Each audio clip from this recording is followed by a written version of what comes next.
Hello friends, this video on gravitation part 1 is brought to you by examfear.com. No more fear from exams. Topics which we'll cover in this lesson are Introduction, Universal Law of Gravitation, the Gravitational Constant, Acceleration due to gravity of the Earth, Acceleration due to gravity below and above the surface of the Earth, Gravitational potential energy, Kepler's laws, escape speed, Earth satellites, energy of an orbiting satellite, geostationary and polar satellites, and weightlessness. So let us start with what is gravitation. All of us would have observed such phenomenon like an apple falling down the tree to the surface of the ground. But there is a mystery behind what makes the apple fall to the ground. Similarly, you would have seen that when you throw a ball up, it comes back and falls in your hand.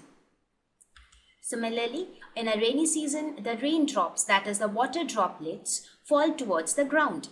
If you see, in all these phenomena, there is some force which is responsible for the objects falling towards the surface of the earth. So these were the examples which we see around us in the terrestrial world. Even if you see in the universe, if you see the planetary motion, there is some force which holds the planets in a particular orbit. We all know that all the planets move in a particular orbit. So this specific orbit of the planets are also held by certain kind of forces. So gravitation is responsible for all such phenomena. Gravitation is nothing but a force which is exerted by the surface of the earth. So in this chapter, we will study in detail all the principles of gravitation. We'll see how was the law of gravitation brought into the picture of science, and we'll study all the planetary motion as well. So let us go ahead and see what made the origin of gravitation. Introducing Newton's view towards gravitation. So Newton was the scientist who actually studied about gravitation. In fact, he was the one who thought about what is gravitation, and he defined the force of gravitation. So how did this idea click Newton? It once happened that Newton was having a cup of tea in his garden when he saw an apple falling down the tree to the ground.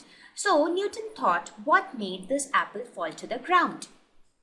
He did lots of studies and investigations. He performed several experiments and finally concluded that there was a force which is exerted by the surface of the earth, because of which the apple gets attracted towards the surface of the earth and falls towards it.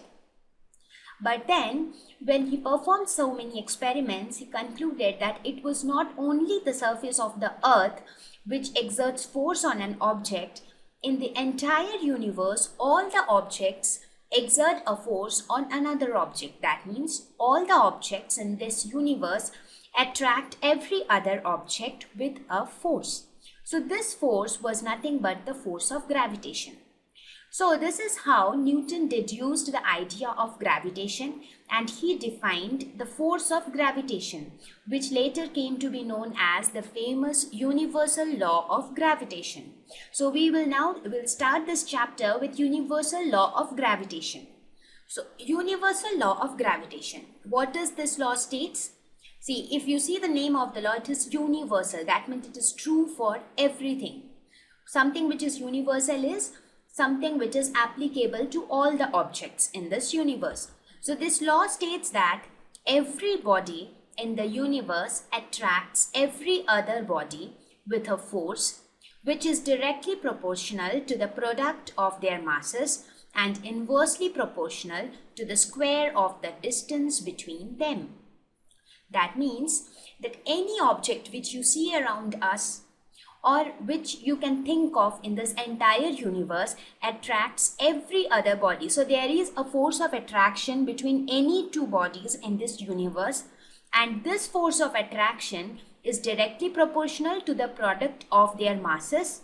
That means the product of the masses of the two bodies and it is inversely proportional to the square of the distance between them. What do you mean by directly proportional and inversely proportional? When I say directly proportional, I mean that if the product of the masses increases, the force will also increase. When I say inversely proportional, I mean if the square of the distance increases, the force will decrease. That means if two objects are directly proportional, that means the two objects increase or decrease together. Similarly, if two quantities are inversely proportional, that means if one quantity increases, the other quantity decreases. So let us see. Let us suppose we have two objects. Say this is a ball of mass m1 and this is a box of mass m2. Now according to universal law of gravitation, even these two objects tends to attract each other with a force, say F, let that force be F, which is directly proportional to the product of the masses, that is m1, m2, and it is inversely proportional to the square of the distance between them. So we considered m1 and m2 are two masses. Let us suppose the distance between them is r. Then the force of attraction between them is directly proportional to the product of the masses. That means if m1 or m2 increases, this force will also increase.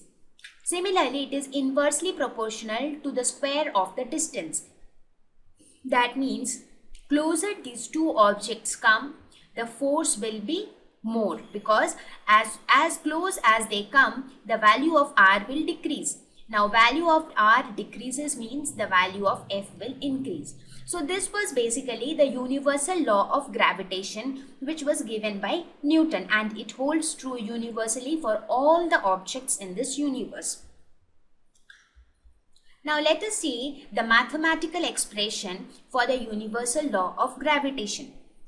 Just now I told you in the previous slide that the force of gravitation is directly proportional to the product of the masses, that is m1, m2, and it is inversely proportional to the square of the distance between them. Now we know that means from these two we can say that force is directly proportional to m1, m2 divided by r square, correct?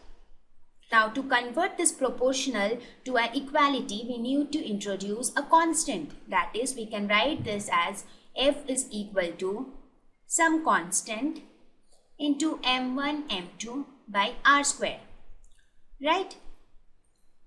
Now what is this constant? This constant is nothing but capital G, that is the universal gravitational constant. So we say that force is equal to G m1 m2 by r square, where G is known as the universal gravitational constant and it is universally constant. That means its value, the value of G, remains constant everywhere in this universe. This value will never change. So this is basically the mathematical expression of the universal law of gravitation, where G is the universal gravitational constant, m1, m2 are the masses of the two bodies, and r is the distance between them, right? Now, thank you. Please visit examfear.com to watch free educational videos, try free online tests, get the best quality study materials, study from the best tutors and mentors, and much more. Thank you once again.